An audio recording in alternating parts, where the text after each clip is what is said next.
Hi, Chardon High School, we had shots fired, Breaking news, there are multiple agencies on the scene. This is still being described as an active shooter situation. The building off in the distance is still sealed off.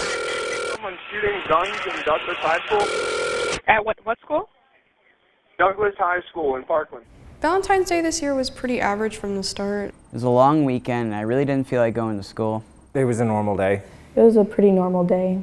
Pretty much a normal Monday. It was just a normal day. It was very cold outside. It was October, Minnesota, a little bit chilly, had a jacket on. A beautiful Thursday morning in May. Quiet in there as usual. It was an abnormally quiet day in my classroom. It was first period of the day. At the time it was my boyfriend's birthday, so I showed up early. We actually debated skipping the class altogether. I just come back from gym. I was going up to my classroom the end of the day. At the end of the class, I gave everybody their grades. It was, I think, a few minutes before school was about to end. For whatever reason, I forgot my wallet. And that's what led to three of us deciding to just go for a walk outside the school. And upon leaving the building, that's when we ran into, both the shooters.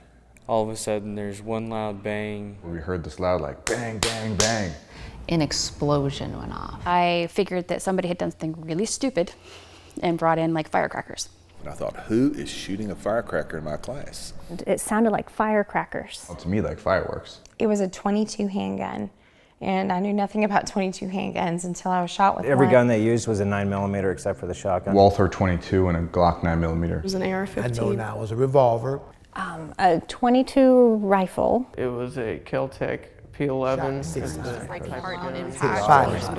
think it was a lot of my arm. That's what they do. I was throwing Can't it let immediately. it Because I'm not a gun person.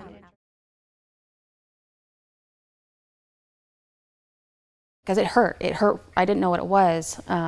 It was really, really forceful. I likened it to getting hit with like a sledgehammer or something because it was just so forceful. This force hit my leg above my knee that shook my whole body. It was such a shock. You don't feel it. You didn't feel it like that. You just felt the weight of the capacity of the round as it hit you. I could feel it just boom, and I could feel it spinning, and I could feel that it was hot. And it felt like I just gently went down, but according to the video, I smacked the wall and then slid straight down. I felt like I floated down to the ground, and even the impact of hitting the ground didn't hurt. And this like sharp, burning, stinging feeling above my knee, which then kind of went this warm wetness and then just kind of numb from head to toe. And I felt everything from here on down in my body wash away in a wave of numbness. I don't feel anything and I'm kind of touching my body and I'm like, what's going on? I looked at it and I could see a hole in my sweater with powder stains, and it was no blood. And I felt a pinch in my back. I put my thumb back there, and when I pulled it out, I had blood around my thumb. I touched my back and, whole red hand. When I ran towards the door, I felt a sharp pain hit me in the back of my head, and I held my hand there, and then I saw blood coming down my hand. I saw blood, but I was thinking maybe it was somebody else's. It was a lot, but I was thinking, it's got to be somebody else's. It can't be mine. I can't feel anything. A classmate of mine who was in front of me, she kept apologizing to me for getting blood on my clothes. And I was just kind of appalled. I was like, how can you be apologizing to me for getting blood on my clothes considering what just happened? And I remember looking at her and it was like something out of a horror movie. Looked like the scene in The Crow where Brandon Lee was shot through his hand and there's a big hole in his hand. And I remember thinking I need to put pressure on it, and I should put it between my legs and put pressure on it or something, and I just passed out. And then I see a bunch of students huddle up against the wall, just looking at me. And I look back at them, and I remember just seeing the terror in their eyes, and I was just like, oh, this is real. This is a thing. Coupled with the smell of the propellant smell of the gunpowder, which smelled to me like fireworks. Kind of all came full circle and I realized I just got shot. Like, this is really happening. Right then, I must have went into shock because I fell to my knees, and I just said, because I was being,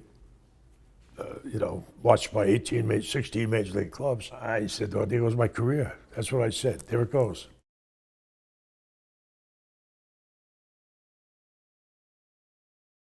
During my recovery process, I you know, dealt with infections and multiple surgeries to repair the damage that the bullets did to my body. My muscle has to build back up because I was in my bed and in the hospital for so long without any movement or being able to walk. There has been a tremendous change, not only in just myself, but like physically, but also mentally. Noises scared me. Sometimes I just see someone with a backpack and I think, do you think they can have a gun in there? And it freaks me out. I remember kids were afraid to sit in certain seating arrangements. When I went back to school, my heart started beating fast. I was totally a wreck.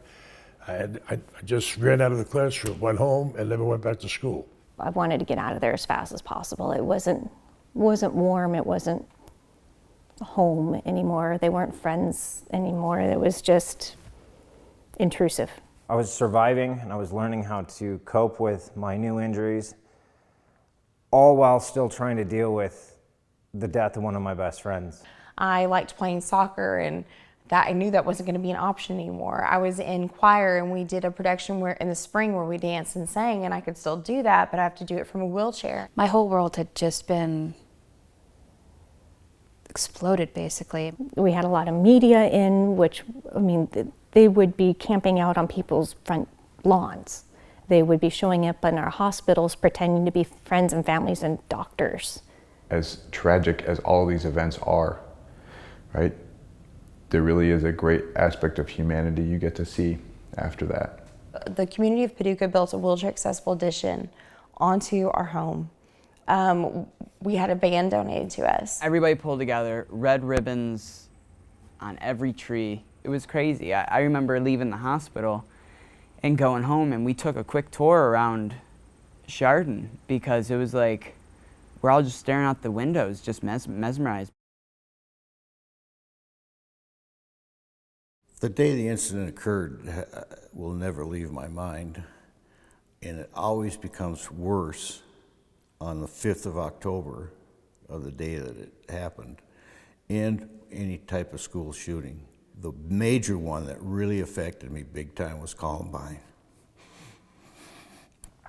Especially with the shootings and stuff in the media, it's hard sometimes because if they relate back to, or if they start reminding people of the initial, of our shooting, then it kind of stacks up and it makes for a bad week. You know, it's hard.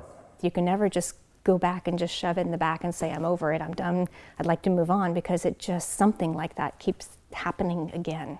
The flashbacks that I had, I mean, they were terrible. You know, I'd just be driving the car and I could see the guy's face, I could see him coming out of the thing, I could see, I'm not driving, I don't see the road, I'm just seeing this in Technicolor. Those scars that are on a body, they're internal for life. I still have the bullets in me to this day, 14 years later. The one thing now, 11 years later, that I'm dealing with is lead poisoning. You're scared to live up and be someone that would be disappointing to somebody because your life was supposed to be meaningful, because you know, got an extension on this life and you're supposed to make something of it. What are you doing? Are you an innocent bystander, or are you actively employed in that game of death?